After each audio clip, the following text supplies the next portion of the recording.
Meghan Markle and her spare, Prince Harry, are embroiled in a furious all-out war with the Kardashians amid the astonishing row they're calling Photogate.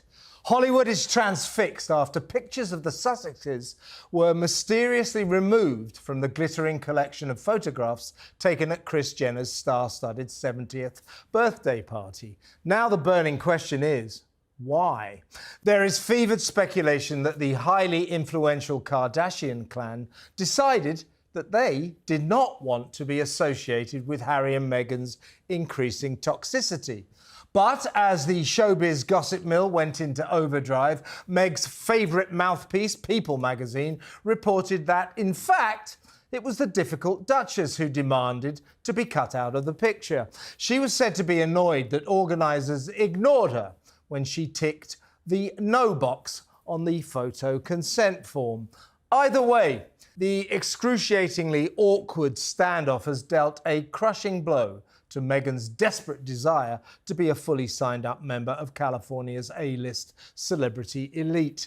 The glamorous bash, attended by the likes of Serena Williams, Beyoncé, Paris Hilton and Justin Bieber, was hosted by Amazon billionaire Jeff Bezos and his wife Lauren Sanchez. But now the happy James Bond-themed event has triggered a bitter bust-up that has left the Kardashians bemused and angry, made Jeff and Lauren very upset, and consigned the Duchess of Sussex and her hapless husband to the frozen wasteland of Tinseltown, Siberia.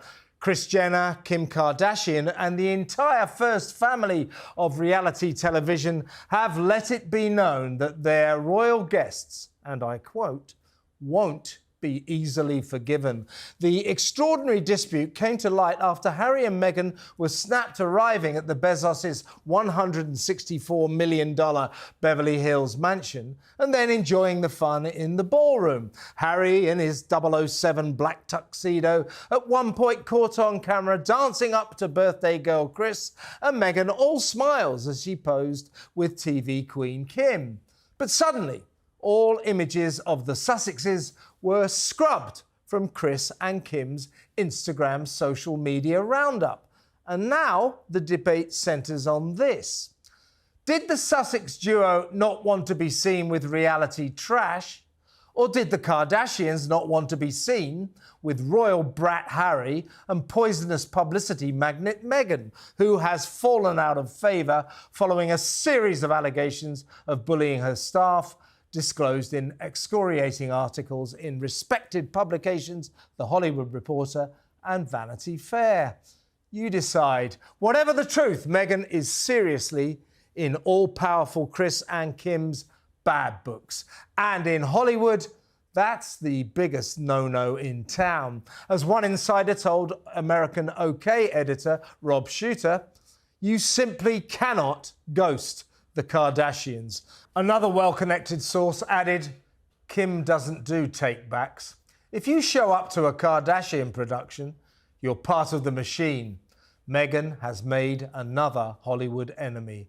And unlike royals, Kardashians don't forgive easily.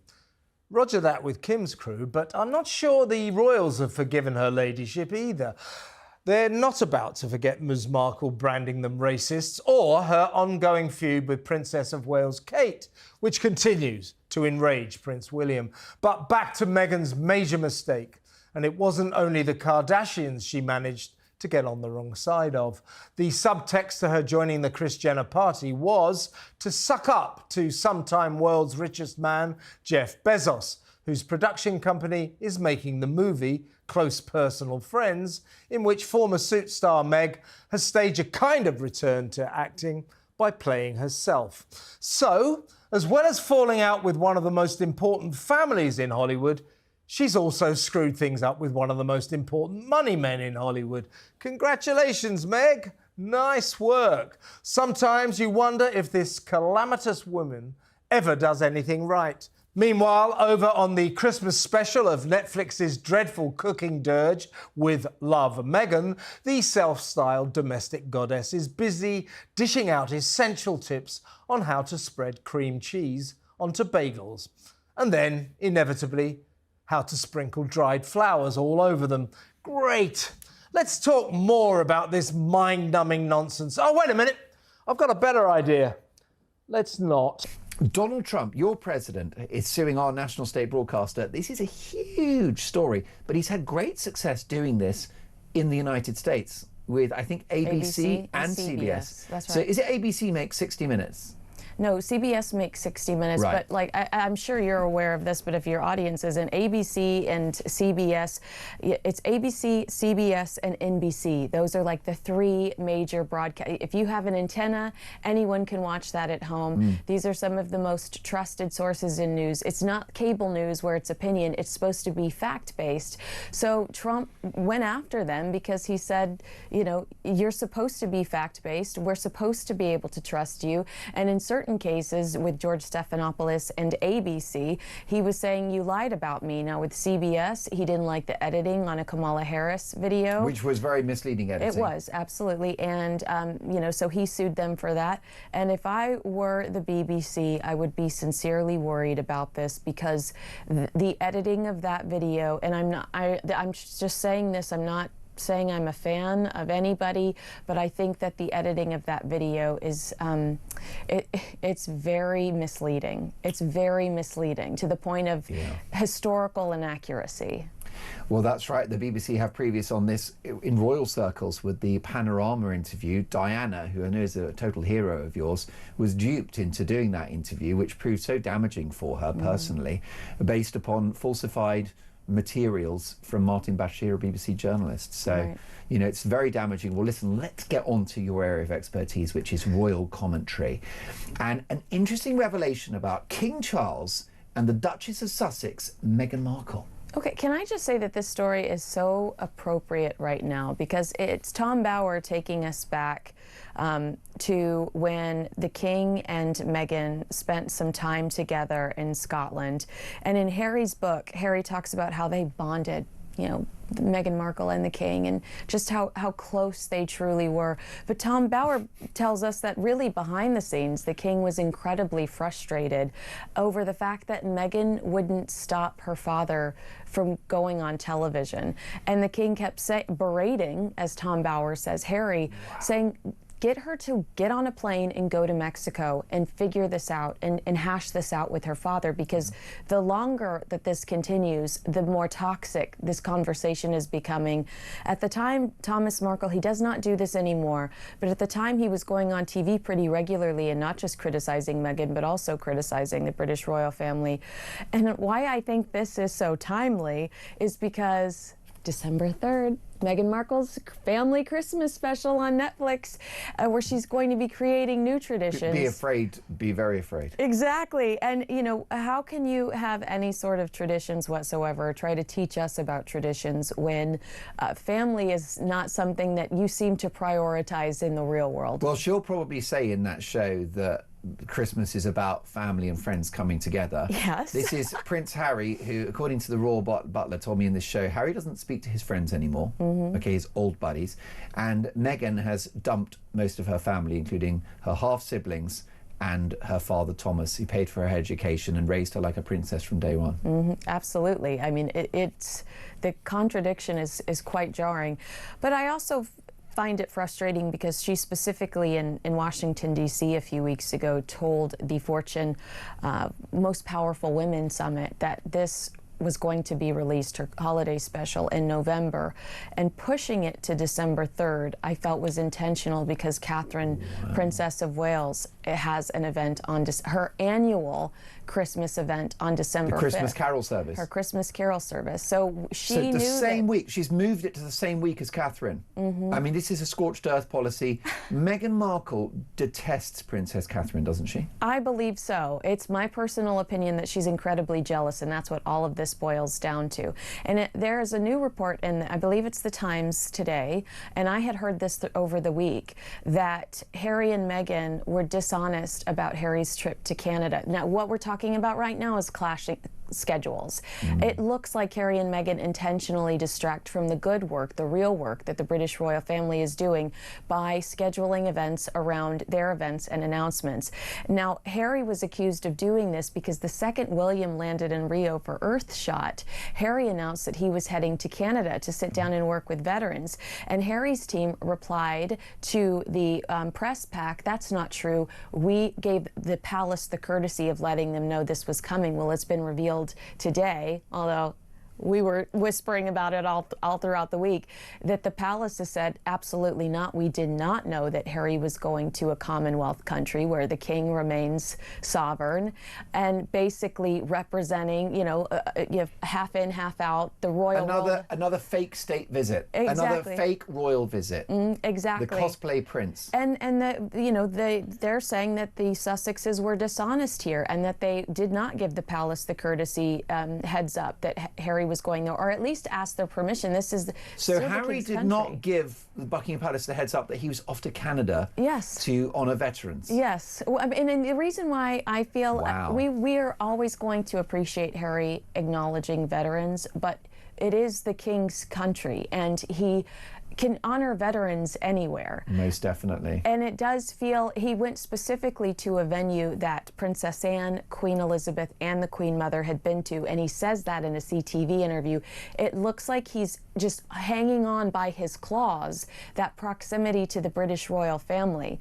And so I feel like that's what we're seeing right now. And the Queen said during the Sandringham Summit, absolutely no half in, half out.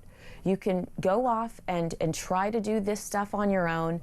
And it was a temporary, remember at the beginning they said it was only temporary and that maybe everybody would come together in the end. Yeah. But Harry and Meghan went scorched earth. The palace said absolutely not. We're going to completely cut you off now. Thanks to Oprah, thanks to Spare, thanks to the Harry and Meghan Netflix series, because they were signing all of these contracts throughout the process of that temporary, you know, estrangement. And now I really feel like you're seeing the Duke and Duchess of Sussex do everything in their power to distract from the hard-working British royals. Kardashian parties while we're having remembrance ceremonies. Wild. It's wild. Unreal. And dictating to the Kardashians about whether or not they can be photographed within the party, even though there were people at that party much more famous and accomplished than Harry and Meghan, such as Bill Gates, who invented the internet, Mark Zuckerberg, who invented Facebook, and the small matter of Jeff Bezos, one of the richest men in the world, who invented Amazon. Yeah. But no, it's Harry and Meghan calling the shots. And Jay-Z and Beyonce, who entered through a secret entrance and had literally no pictures of themselves taken. If you don't want pictures of yourself, there's a way to do it. You don't walk through the pap shots, and then you don't pose. Meghan is literally posing, you know, ear to ear, smiling ear to ear in a ton of those photos. If you don't want your picture taken, you don't. But that, again, to the point that the Times makes, we're seeing a pattern of lying. Did they, because the Kardashians are saying that they are lying about not signing a slip to, you know, for permission to use their image. And now the Times is saying they're lying about giving the palace a heads up. And even if you don't want to be photographed as a public celebrity, then don't go to a party at Jeff Bezos' $165 million mansion in the company of Adele and Bill Gates, because someone will probably snap you. It's wild. And the Kardashians. And the Kardashians, who are, they know, I mean, Kim in particular is not afraid of a smartphone, is she? No.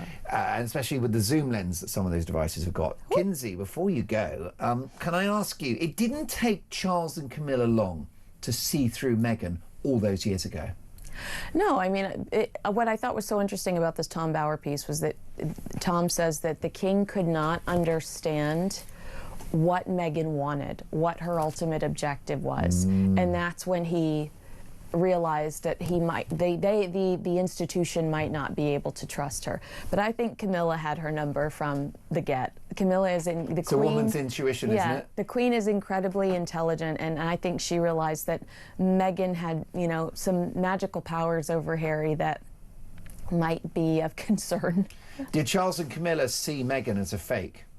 I believe so, and an opportunist, I think, is the real word. crumbs. This is damning stuff, isn't it? Oh, and Tom Bauer has a new book coming out. So well, get this is so excited about exciting, that, and he's going to feature on your Unfiltered channel, no doubt. Absolutely. Do you know when that book's coming out? In March, I believe, 2026. And it's going to make uncomfortable reading. It's been yet another horrible week for the Sussexes, hasn't it? With it really has. Not just the Kardashians' party, which is tone deaf as William and Catherine remembered the war dead, but the absence of a poppy on Meghan Markle's lapel, which we've got this ridiculous idea that in the United States, the home of commerce, you can't purchase something quickly.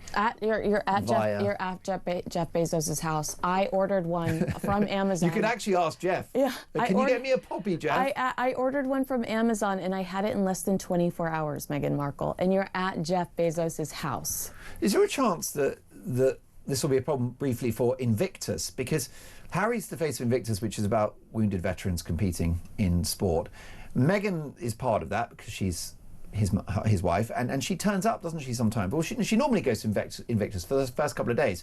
Is she going to get booed by the crowd because she snubbed them on Remembrance Sunday? I don't think she's coming. I don't think she has any intention of coming. Wow. I have something to tell you that I haven't said yet. It is my understanding that they are desperately trying to get William and Catherine and the King to show any sort of attention to Meghan because they want everyone at Invictus. So Meghan's not going to show up unless she feels some sort of kindness or sympathy from William, Catherine, and the King. She wants some sort of interaction. They have frozen her out.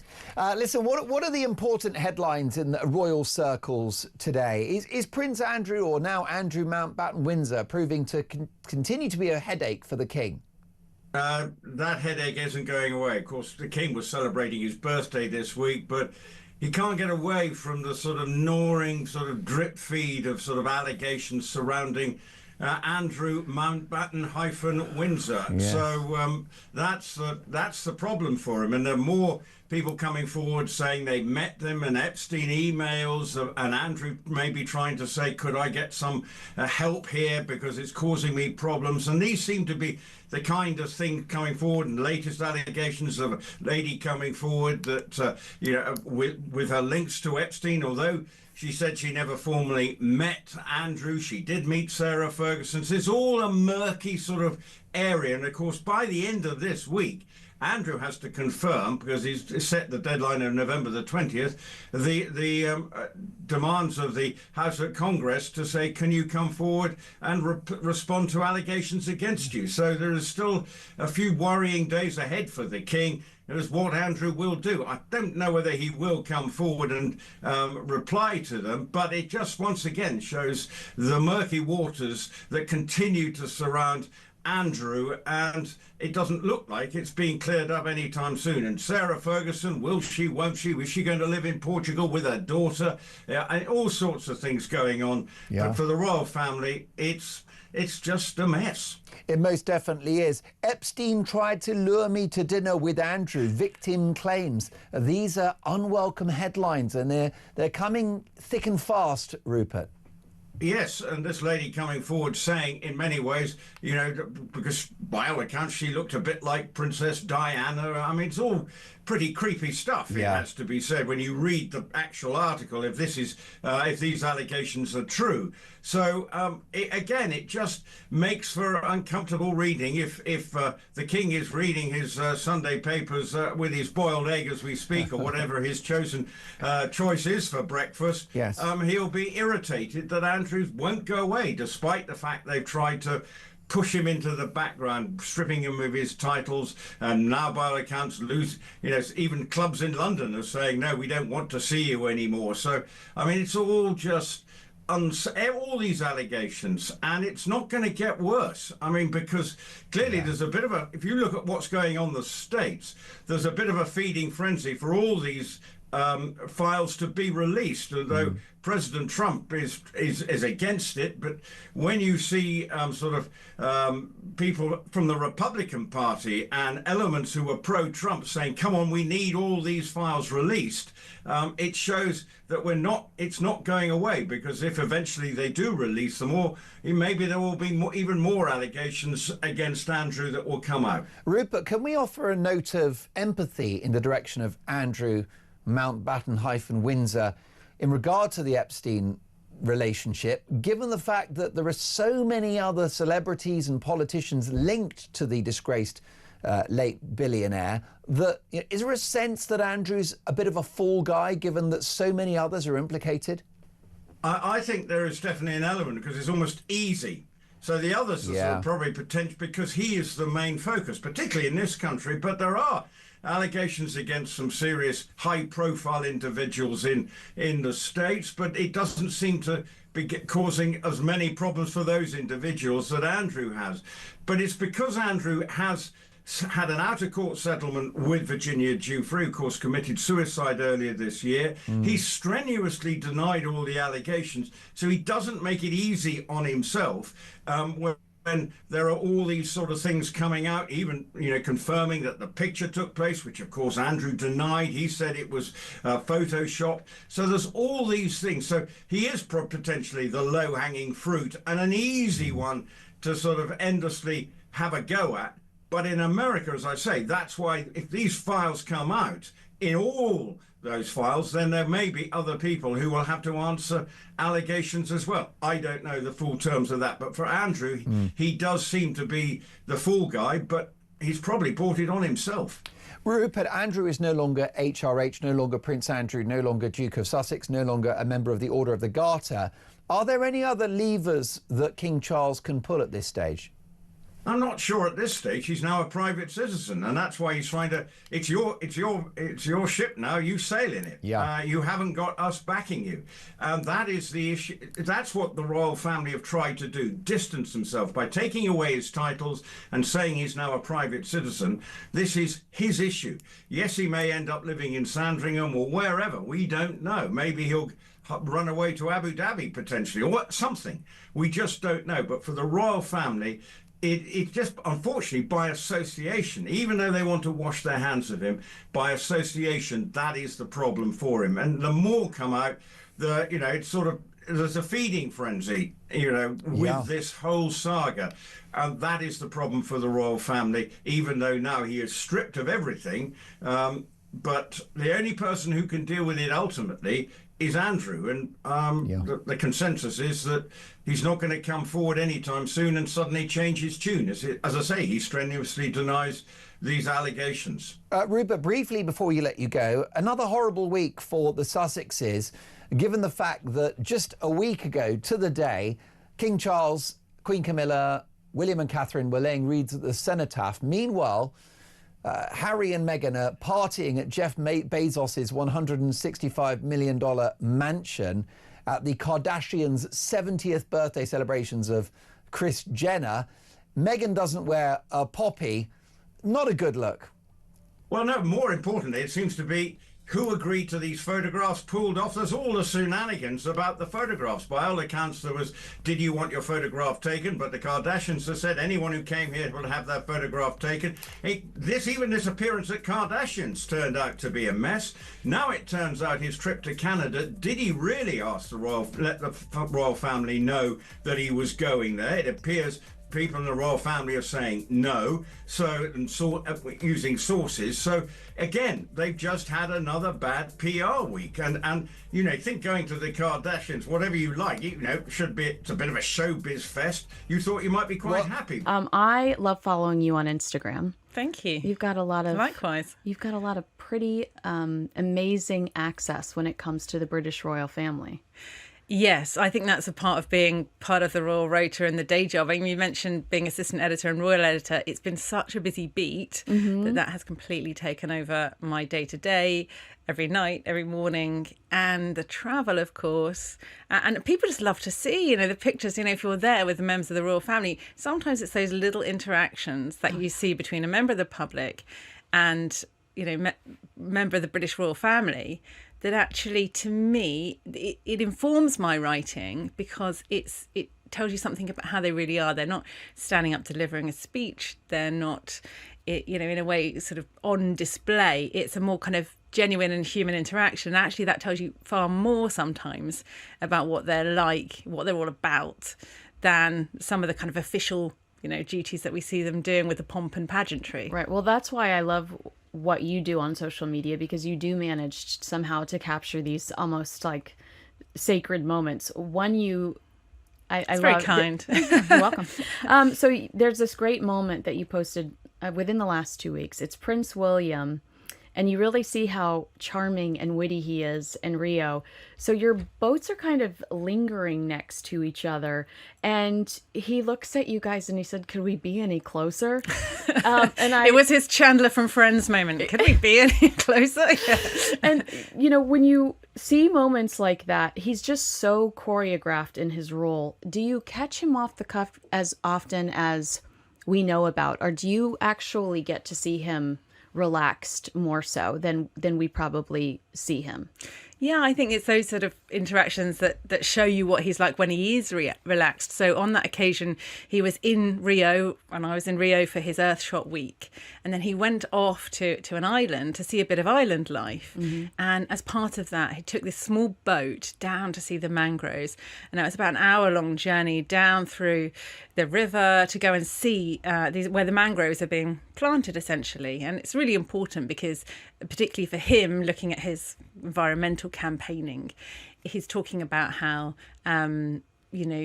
if you grow mangroves, they're going to take more carbon out of the atmosphere than anything else, really, to be able to plant those trees and to do that. Yeah. So he wanted to go and show where this forest was being made and plant a few himself. So it's such a kind of typical royal engagement to plant a tree, but being in the mangroves, in Brazil, out of Rio, had a little twist on it. Mm-hmm. And then as our boats got quite close, we were there for ages before his driver was able to kind of back out. And he was quite awkward because, there's sort of cameras on him. And it always amazes me about William that he still does blush in front of the cameras. All these years that he's been in the public eye, he doesn't really enjoy it. Yeah. He isn't a show-off. Mm-hmm. He doesn't like being the centre of attention, actually. He's quite shy. Right. And it's hard for people to realise that. But these kind of moments, and he's quite clever as well. He's witty, like his grandmother, the late Queen, very witty. And he uses humour to deflect, right. Sometimes being quite uncomfortable in those situations. And that's exactly what he did in that clip. He said, it was quite awkward. And at one point I sort of put my camera away, my mobile phone away, because we're so close and just sort of having a bit of a chat. And then, there's quite a good shot. So to be able to get that was really interesting because again, this is classic William, not being very comfortable in front of the camera, being quite close to journalists, which does make him slightly anxious. Right. And then using his wit and his humour and his genuine charm, I have to say, he is genuinely very charming, to deflect, sometimes feeling uncomfortable, with a bit of a joke. Oh my gosh. And it just worked. It you does. can see, rather than getting shirty about it and being agitated or a bit grumpy, Right. it was sort of perfect thing to do, really. Mm-hmm. He did. It could have been terribly awkward and quiet, and you could have been like, I want to be anywhere but here. But that all of a sudden you're like, oh, okay, we're friends. We're all friends here. This isn't necessarily a terrible situation. This story, because you and I discussed this before, really caught my eye. You remember when you and I were discussing about when Prince William, was down in Brazil for his in Rio de Janeiro, Sugarloaf Mountain, all that, for a very eye-catching sort of launch of his Earthshot prize. Beautiful background. I've got my problems with his green claptrap obsession, but now is not the time to talk about that. He's very committed to this. He thinks it's not an abuse of his royal position to campaign for the planet. Some people would agree with him. I don't necessarily. However, that's not the point. He's down there doing good work. His good work. Getting all the headlines, quite rightly, because whatever you think about it, he's a hard worker. He's down there promoting something that he thinks is good for the planet. He's down there working hard. Suddenly, in the middle of this, Harry crops up and says, oh, by the way, I'm on my way to Canada for what he called Remembrance Tide, whatever the hell that is. He was going up for remembrance services with Canadians who'd served for the Brits during the war, during various wars, particularly the Second World War. So he was going up there to celebrate Remembrance Day, or Remembrance Week, if you like. Fair enough. But we all said, well, hang on a second, you know, why is he announcing this while William's down in Rio? It's because William's getting all the headlines, isn't it? It's typical of Harry and Meghan. If they see any members of the British royal family, particularly William or Catherine, the Princess of Wales, getting headlines, they always crop up and make some announcement to try and get the column inches back in their direction. So this one, we all went, well, why is he doing this? And then Harry's people said, well, what you don't understand, you see, is there's only a very small window of opportunity for us to make this announcement, so we had to make it now as a courtesy, you know, to tell Buckingham Palace that the Duke of Sussex will be making his way to Canada. It was a courtesy, and we had no other time we could have done it. You think, well, you're missing a huge part. Well, what I'm missing is that he didn't make the Palace didn't have the faintest idea. It looks like he's not telling the truth here. Well, first of all, I reported this on Kinsey Schofield Unfiltered Friday. So thanks to everybody for watching. But I said this on Friday that Harry didn't ask the palace's permission. Yeah. Or didn't even give them this courtesy. But I mean, the real audacity was that when they were challenged about announcing this as Prince William lands in Rio, they used the excuse that he didn't have the same security as other working members of the British royal family, implying that he was a working member of the British royal family, which he's not. Not true. Which he's not. Then he gets to Canada and stands there and does an interview with CTV where he says, you know, I'm in the same venue that my aunt has been, my grandmother, my great-grandmother, again, just trying to remind us of that proximity to the British royal family. Here's another story that's currently developing. It's my understanding that the Prince and Princess of Wales are planning a trip to Australia. Yeah, I heard about Australians love William and Catherine. And, you know, lo and behold, a celebrity psychic who recently spent time with Harry and Meghan posted a letter with the royal monograms and everything from Harry and Meghan over the last few days, where they say that they will contact her when they get to Australia. So now Australia is losing their mind, saying, oh, we have a Harry and Meghan trip to look forward to. How convenient that the announcement that Harry and Meghan are looking forward to setting foot in Australia comes, you know, around the same cycle that we find out that William and Catherine are planning a trip to Australia. And Australia is such a weird place when it comes to Harry and Meghan, because Tom Bower writes in Revenge that 2018 trip to Australia, Meghan Markle is so popular and loves the attention so much that this is when there's really a shift in her thinking, and she starts to say to Harry, we have the power to make our own rules. We have the power to tell the palace that they have to do things, you know, under our terms. She's so delusional because she's seeing all the comparisons to Princess Diana when she was in Australia, and Diana was received very well as well when she was in Australia, that she's determined to not have to be behind, you know, in William and Catherine's shadow anymore. And this is when we start to see Megxit really develop. And so I think that that's why this is important to the story that you're currently talking about. Australia is where the breakdown begins, and Harry and Meghan decide that they're not going to be behind William and Catherine. And you're seeing them fight that at every turn today, with Meghan telling us at the Fortune's Most Powerful Women event, I have a Christmas special coming out in November, and all of a sudden she announces it's just days before Catherine's Christmas Carol concert, December 3rd, with Catherine's Carol concert, December 5th. This is a pattern. It's a toxic pattern. It's an unhinged pattern.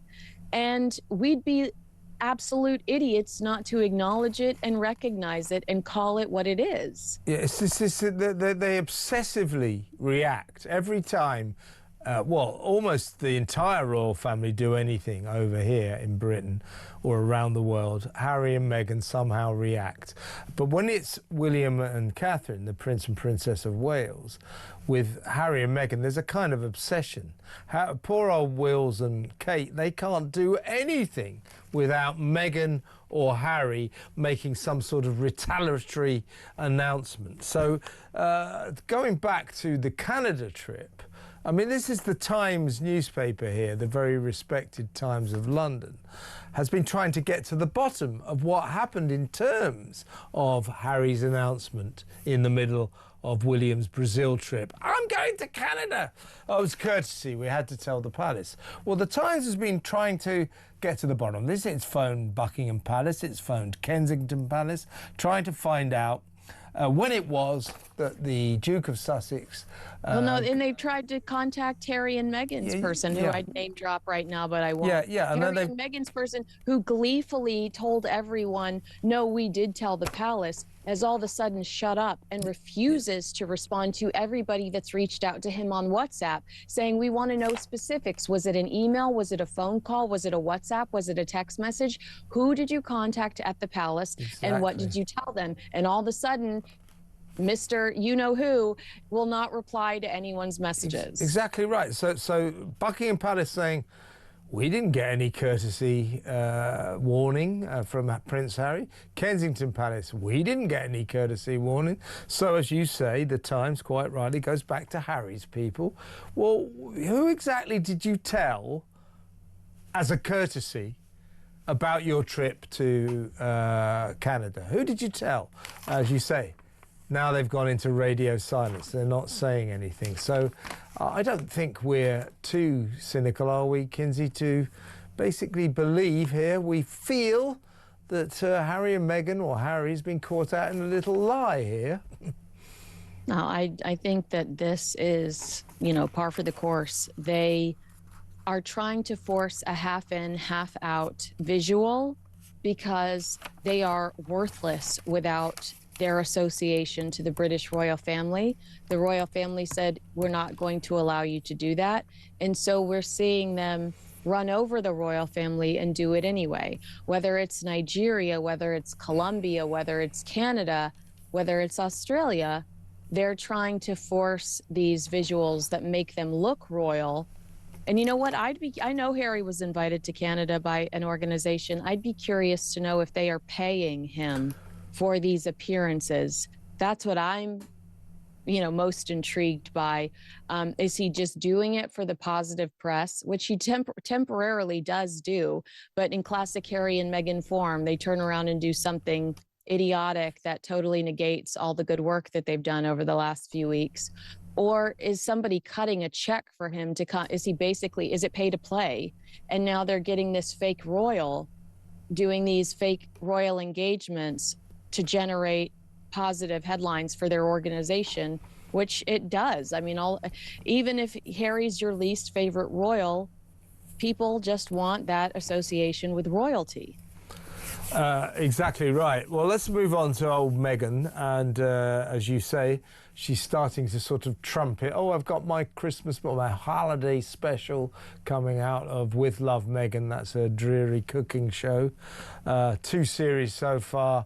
This Christmas special, seasonal special, we think will almost certainly be the last ever. I don't see it coming back, partly because Netflix have not extended their deal. And Netflix... Kev, did you see, you and I have reported for months, back and forth, I don't know, there was some hesitation from me after a while, but that Netflix was going to have her products in their pop-ups. They're not. If you look at the list of items, because the pop-ups have come to fruition, as ever products are not there. Just to your point about how committed is Netflix really, we were told months ago that as ever products would be featured in these pop-ups, and they're not there. They're mysteriously absent. And we're starting to hear, Kinsey, and we'll talk about this in a second actually, that Meghan has very palpably been, shall we say, encouraging a relationship with Jeff Bezos, who is becoming more and more of a money man in Hollywood. So that's why she went to the Kardashians' party, because Jeff Bezos was hosting it. So more and more she wants to get close to him because he's got lots of money for productions. He's the producer or the financial backer of her new movie, Close Personal Friends. So she's more and more sidling up to Jeff, and we hear Netflix aren't thrilled about that, as you can imagine. Now, in terms of As Ever, a bizarre, very expensive online store where you can buy honey for $28 and dried flowers for $14 and so on and so forth. Well, and of course the new $64 candle, everybody's going to need one of those. Well, she's released a kind of Christmas promotional video for As Ever, and people say it's rather boring, beige and depressing. Let's have a quick look. Okay, so for holidays, I love having a really cozy, warm beverage that everyone can enjoy. And you could do teas, but you could also do a hot toddy or a spiced cider. I like to make a big pot for everyone. It's so easy. All you do, boil some water, enough for 8 servings, 10 servings. Once it's at a boil, turn it down, take the entire contents, and let it steep in the pot. Now, what happens when you do this? When people come into your house, they go, "It smells so good. What is that?" And you go, "Oh my gosh, let me offer you a drink." And then I would just add a couple details here to just embolden the flavor a bit. Honey adds a really special note. Cinnamon stick is so nice in there as well. You smell the cinnamon, you smell that lemongrass. You could also add a spirit of choice to make it a little bit more grown up, but just on its own, it's the most soothing, especially in cold weather.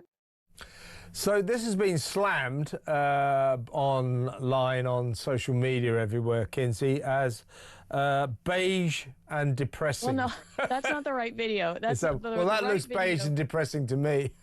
Yeah, in the beige and depressing video, she's hanging up stockings that are brown. They're not even red, and the argument is, and she's wearing a dark color, and the visuals are very dark, but she's hanging up multiple brown stockings, and you're saying this is the same woman that says that the British royal family held her back from color, that they stole color from her, and she's wearing this boring color. She's hanging up these brown stockings. There's nothing whimsical. There's nothing joyful. There's nothing fun. It's joyless, it's familyless, and it's colorless. And you're just thinking, what makes you an expert on this? I mean, this woman just uploaded an Instagram video that we just had to sit through where she taught us how to boil water for a beverage. Yeah. Some of her other advice that she recently gave at a bookstore with a girlfriend who wrote a hosting book was that she takes her shoes and socks off and is barefoot when she opens the door so that her guests aren't intimidated by her. She also suggested leaving 8 mugs out the night before to shorten your to-do list if you plan on having guests over hang the on, night. sorry, Kinsey, let me just get a notebook and a pen, and if you could just repeat that could be very useful information for me. Hang on. I mean, so 8 cups out, and don't wear socks or shoes when you answer the doors. Exactly. Do you think this is it's just ridiculous? It is. I mean, Meghan Markle and Netflix continue desperately to position her in a role she is not qualified for. And that's a beautiful example right there. Exactly right. And don't forget, you and I have discussed this a couple of times, there's also very handy advice on how to spread cream cheese onto bagels. Pretzels in one plastic bag into another. Yeah, that's right. That's right. You take them out of their manufacturer's bag, put them into a plastic bag, put a ribbon around it. Call it a gift. And then stick it into people's bedrooms when they come and stay. I mean, everybody needs it, don't they? Yeah, there's nothing I enjoy more than eating peanut butter pretzels in someone else's guest bed. Yeah. You know, like that is a priority for me, eating in my host's bed. No, I think that it all is absolutely ludicrous. And yeah, I mean, we've seen her hang out with the Paramount people. They did have a deal, or they were talking to Amazon before they secured their Netflix deal. They were supposed to do an Invictus Games live stream with Amazon. That opportunity was yanked away when they went over to Netflix. But I'm sure Netflix is disappointed with the outcome. The return on investment, some have argued, was there alone with that initial documentary, but they've not been impressed by anything that the two have created since then. Heart of Invictus, Polo, yada, yada, yada. I think that they've been pretty disappointed in what Harry and Meghan have brought to the table. And I think it looks like the ultimate betrayal for Meghan to then go do an Amazon MGM movie when Netflix gives her plenty of, pop culture. She's referenced in multiple pop culture series and movies on Netflix right now that she could have popped up in little roles in those things. So, she's loyal to no one. Harry's loyal to no one. He's got his Dodgers cap on. He's trying to sabotage his brother's events. And I do not trust these two to teach me anything about warmth, love, family, and tradition when it comes to the holiday season. Let's talk about the BBC now. Another day, another blunder. The British Blundering Corporation. Unbelievable. They've had to apologise to Catherine, Princess of Wales, during their coverage of the memorial services to commemorate Armistice Day, which of course the royals all attend. They kept referring to her as Kate Middleton. Apparently she hates being called Kate anyway. I always call her Kate, but I don't call her Kate Middleton anymore. I mean, she hasn't been Kate Middleton for a long time, ever since she married Prince William. Really bizarre that they did this. They've now had to issue yet another apology. Meanwhile, Donald Trump's lawsuit, his $5 billion lawsuit against the BBC for twisting the truth about his Capitol Hill speech on January the 6th, 2021, continues apace. This is becoming now beyond a sick joke. Something needs to be done about our state broadcaster. Let's talk to the director at Popular Conservatism, Mark Littlewood. Mark, thanks for joining us. This gets worse and worse and worse, doesn't it? Yeah, I mean, another day, another BBC disaster, really. We can distinguish, let me try and show some sort of spirit of generosity towards them, Kev, desperately difficult to do so. You could say this was a live broadcast, so, it's not as if they had time to reflect. It's more like a kind of loose-lipped presenter making a mistake live on air. That sort of stuff happens. That said, as you pointed out, this was, Memorial Day, something that you can prepare for, something around which you would expect to get all of your protocols right about exactly how to address who, exactly what to say, the precise right wording in each and every case, and they completely failed to do that. So as I say, another day, another BBC disaster. And you know what? All of these disasters and mistakes and apologies, they're all on the same side of the ledger, isn't it? If they were just accident prone, you might think that sometimes they would make a mistake that was too pro-royal family or too pro-Israel or too pro-Donald Trump. Or too anti-LGBT. But no, all of the mistakes seem to be on the one same side of the fence, aren't they? I mean, don't forget also, Mark, that, this wasn't just an offhand mistaken comment. They repeatedly called her Kate Middleton throughout this broadcast. Viewers complained that this was appalling and disrespectful. There are worse crimes, I suppose. But as I actually know for a fact that Catherine, even when she was Kate Middleton, hates being called Kate. It's just it's a thing of hers. So no wonder they got in trouble about this. But they got this wrong, very, very badly wrong. And it is one more reason to start thinking about how much longer are we supposed to pay the best part of 180 quid a year for our TV licenses for this constant blundering. And in terms of the Donald Trump lawsuit, the BBC's approach to it, I find breathtaking. It is ridiculous. They say it's not defaming. He has no case for defamation. And then they go, we've said sorry. What more does he want? Yeah. Or other broadcasting outlets, for example, Talk or ITV or Channel 4 or newspaper companies, be it The Sun, The Times, The Telegraph, The Mail. If you commit a libel against someone, then yes, you have to say sorry, but you also have to pay a lot of money. That's the way it goes, financial compensation. Why do you think the BBC thinks that uniquely it should be spared this punishment? Well, because, Kev, at the BBC, there's such a collective hive mind. They all believe they're virtuous. I think even after this Trump story, broke and Tim Davie and Deborah Turness, the head of news, had to resign, they didn't really do so with a kind of grovelling apology. They said how proud they were of the BBC, how brilliant its journalism was, and all of the rest of it.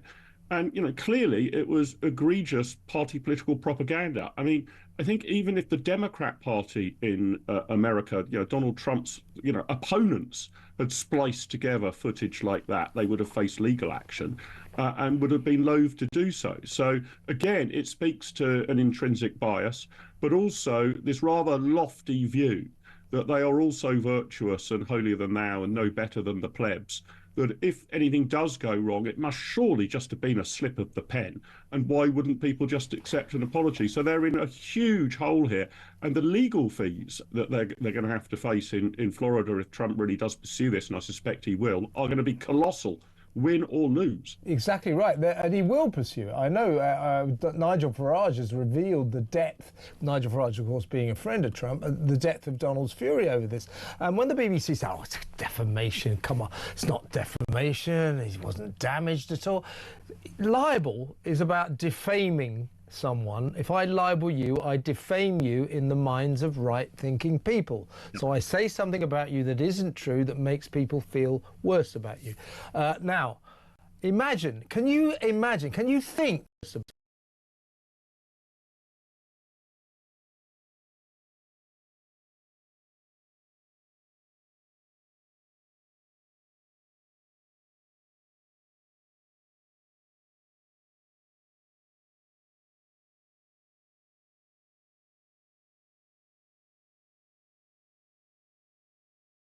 to commit insurrection and revolution against the government? There is no worse a libel. So their contention at the BBC that this isn't much, it is quite the reverse. It is about as bad a libel as you can imagine. Yeah, Kev, you're absolutely right. And I think it's worth distinguishing two things here. One is defamation. Is it defamatory? And then the second is how much damage did it cause, right? And it's worth splitting those two. So you could make an appalling defamatory statement about somebody and you would be guilty of defamation and a court would find you guilty of defamation.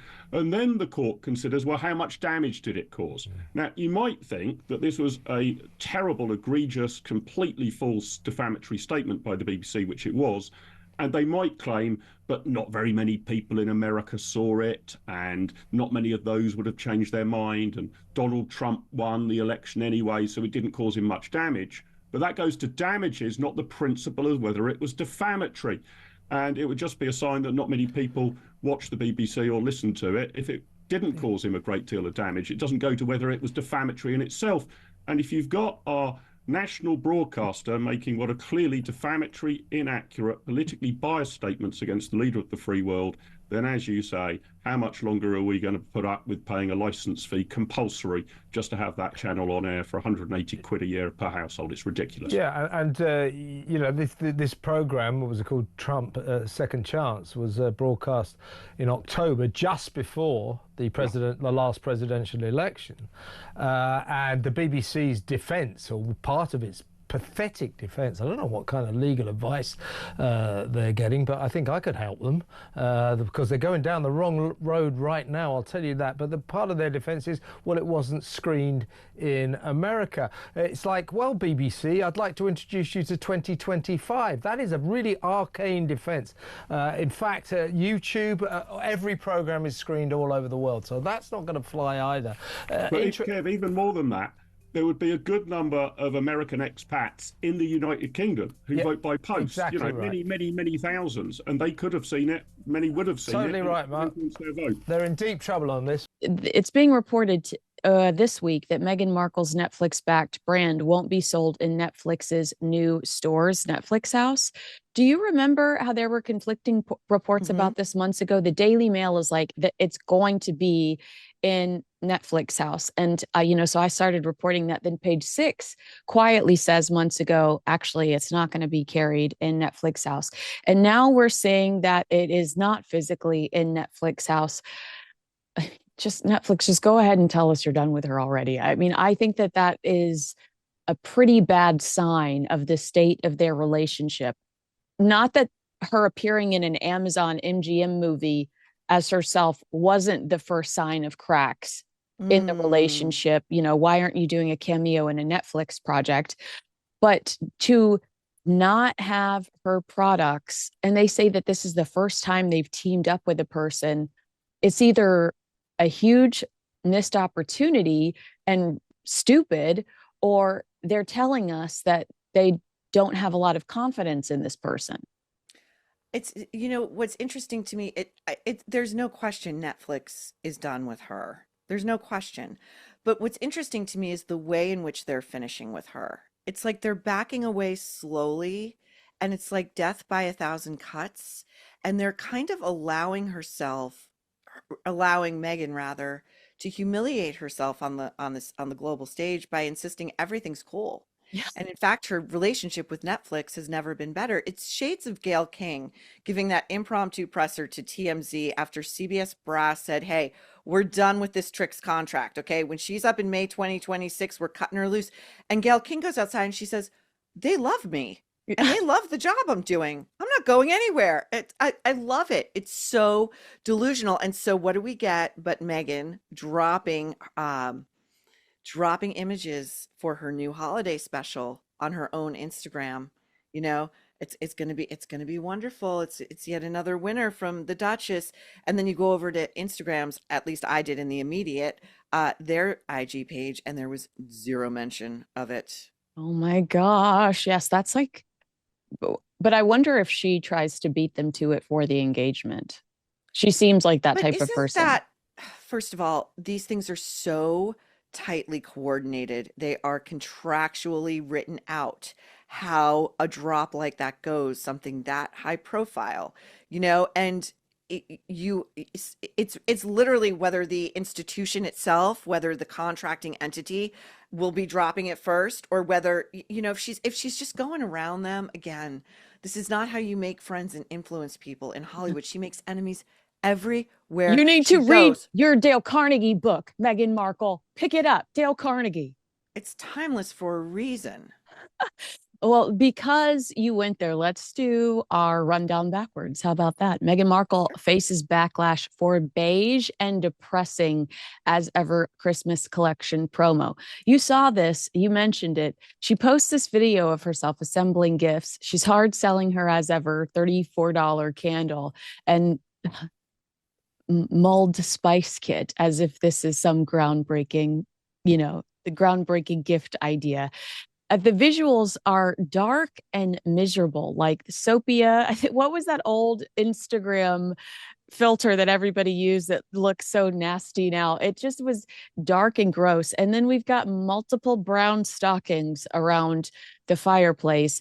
What about brown stockings says joy to you, Maureen Callahan? I mean, what were you thinking when you were watching this? It's the audacity of taupe. It's my favorite part before we get to this color palette, which I think it tells us a lot about the mind, a lot about the psyche of Meghan Markle, is there's this moment in it where she's put something in a stocking.